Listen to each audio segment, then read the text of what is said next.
Yari Yari da Z, aqui é o Ryzen, e hoje eu queria falar um pouco com vocês sobre os corvos. Você, meu caro amigo otaku, que usa a foto do Itachi de perfil, deve gostar tanto de corvos como eu, ou, para os mais antigos, do filme O Corvo. Agora você vai saber um pouco mais sobre esses animais que são muito mais inteligentes do que você imagina. Por exemplo, os corvos são bem inteligentes, e há quem diga que a inteligência dessas aves se equivala ao dos chimpanzés e dos golfinhos. Na natureza, os corvos já provaram que são capazes de atirar pedras nas pessoas para evitar que elas alcancem os seus ninhos, assim como eles podem se fingir de mortos ao lado da carcaça de um castor para espantar outros corvos e garantir que serão os únicos a saborear o banquete. Ainda, se perceber que está sendo observado por outro corvo, o pássaro esconde o seu alimento e engana o seu colega, fazendo de conta que guardou comida em algum lugar, quando na verdade o esconderijo é outro. Mas como todos os corvos são igualmente inteligentes, nem sempre essa tática funciona. Os corvos são capazes de imitar a voz humana. Não é à toa que o poeta Edgar Allan Poe dedicou um dos seus poemas mais importantes a um corvo misterioso, que repetia a palavra Nevermore ao longo do texto, assim como o animal do vídeo que eu vou mostrar para vocês agora. Say nevermore.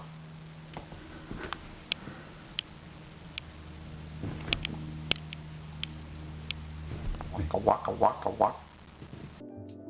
Quando os corvos são criados em cativeiro, essas aves conseguem até mesmo falar com mais habilidades do que alguns papagaios, imitando também barulhos de carros, descargas e reproduzindo sons característicos de outros animais. Na natureza, os corvos são conhecidos por imitar o som de lobos e raposas para atrair as espécies até carcaças que eles não conseguem abrir. Assim que o animal termina de se alimentar, o corvo aproveita os restos sem fazer nenhum esforço. Os corvos usam a linguagem corporal. Além deles terem uma capacidade de imitar a voz humana e sons de outros animais, os corvos também usam a linguagem corporal de maneira sofisticada para se comunicar.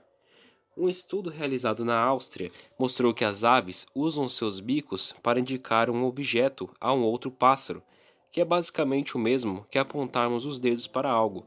Os pesquisadores indicaram que os corvos também seguram objetos para poder chamar a atenção de um outro corvo. Depois dos primatas, essa é a primeira vez que a ciência encontra esse tipo de linguagem entre os animais. Os corvos se adaptam facilmente. A história da espécie mostrou que esses animais podem viver nos mais diversos habitats: montanhas nevadas, desertos, florestas e etc. A sua dieta também é vasta e inclui peixes, carnes, sementes, frutas, carniça e lixo.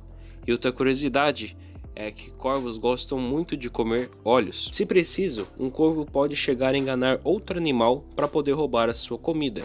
Tendo poucos predadores, eles chegam a viver 17 anos na natureza, ou até 40 anos em um cativeiro. Corvos representavam a encarnação do mal na Europa. O pequeno animal de plumas negras representava o próprio mal em algumas culturas europeias.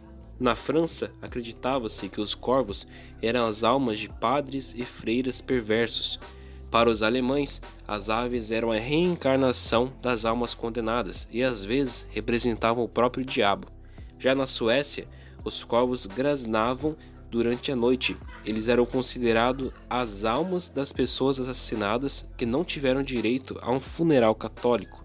Por fim, os dinamarqueses acreditavam que se você visse um corvo que tivesse um buraco na asa, ao olhar através desse buraco, você se transformaria em um corvo também. Bom, informações tiradas da bunda pelos europeus, né?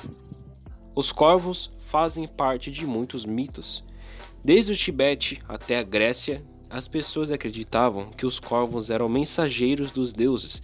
Durante as batalhas, as deusas celtas se transformavam em corvos. Já Odin, o deus da mitologia nórdica, tinha 2 corvos, Hugin, que significa o pensamento, e Munin, que significa memória, que voavam ao redor do mundo durante o dia, e à noite contavam ao deus nórdico tudo o que tinham visto.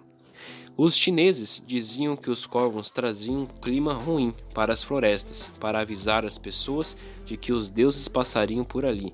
E em algumas tribos nativas da América adoravam o corvo como uma deidade, além de se descreverem como um pregador de peças que estaria envolvido na criação do mundo. Os corvos são extremamente brincalhões. Talvez os nativos americanos não tivessem de todo errado quanto à natureza brincalhona dos corvos.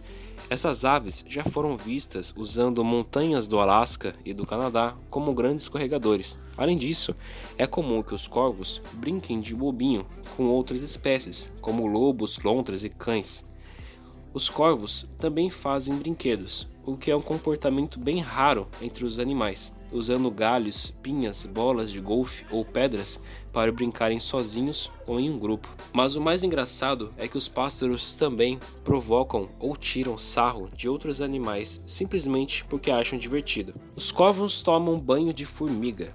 O comportamento é estranho, mas ele é bastante comum. Também é frequente entre outras espécies de pássaros. Para tomar um banho de formigas, as aves se deitam em cima de uma trilha de insetos para que as formigas entrem em suas penas. Outra alternativa é mastigar os insetos e passar a pasta de formigas nas penas. Algumas teorias acreditam que as aves fazem isso porque as formigas têm uma ação inseticida e fungicida no corpo do pássaro. Outros dizem que a secreção das formigas ajuda quando as aves perdem as penas. Existe ainda aqueles que acreditam que os pássaros fazem isso simplesmente por hábito. Os corvos sentem empatia. Por mais que a sua natureza seja travessa e brincalhona, essas aves são capazes de sentir empatia. Quando um corvo perde uma batalha, ele é consolado por seus colegas. Eles também mantêm memória de pássaros com os quais se deram bem e podem chegar a ser amigáveis com esses animais até 3 anos depois. No mesmo sentido, os corvos respondem negativamente aos inimigos e agem de maneira suspeita quando encontram corvos estranhos. Por último, os corvos formam gangues na adolescência. Os corvos costumam escolher seus pares e viver com eles em um território fixo por toda a sua vida. Quando seus filhotes atingem a adolescência, eles deixam o lar e formam gangues com outros corvos da mesma idade. Esses grupos de pássaros jovens viverão e comerão juntos, até encontrarem seus pares, quando então passarão a viver em duplas, seguindo o exemplo de seus pais. O mais importante desse comportamento é que os cientistas descobriram que a vida do adolescente é mais estressante. Ao analisar os níveis hormonais presentes no sangue de jovens e adultos, foi possível notar nas maiores concentrações dos hormônios ligados ao estresse no organismo dos adolescentes. O que nos faz concluir que passar por essa fase da vida não é fácil para ninguém, nem mesmo para os pássaros. Bom, meus queridos specs, isso é o que eu tinha para passar para vocês hoje. Eu queria ter um corvo de estimação. Você queria? Eu quero. Eu quero ser que nem o Itachi, ou o corvo de 3 olhos de Game of Thrones. Por que não? Muito obrigado por assistir o vídeo até aqui. Deixa o seu gostinho. Se inscreva. Você é muito bem-vindo nesse canal. E o blub dub dub.